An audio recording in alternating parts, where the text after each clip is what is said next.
Mga kanter, ang iba, pagka sumarado yan, nabalik. Ito po, hindi ito basta babalik. Ganang ito, may kayas po ng kaunti ang dulo niyan. Ayan po, tingnan nyo. Kung nakikita nyo po, may kayas ng kaunti yan. Oh.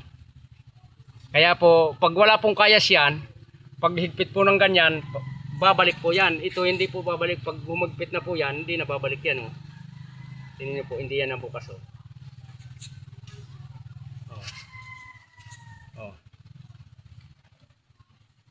Hindi po, ang iba pagka lumuag na bukas, ito hindi, gaano may kayas po yan. Pag hindi po natin kinayasan ang dulo, babalik po yan. O, lahat po yan may hindi kayas. Ang ginawa ko naman po, internet na itong kuhan, kasi pagka lahat naman blue, parang kitang kita sa gubat. Kaya linagyan ko ng may puti, may blue. Ganyan po yan. Ay, yung sabi ng iba na bumabalik pagka, hindi yan babalik oh. Yung pag walang kayas, nabalik talaga eh. May kayas yan sa dulo. May kayas yan oh. Oh, di ba kayas yan.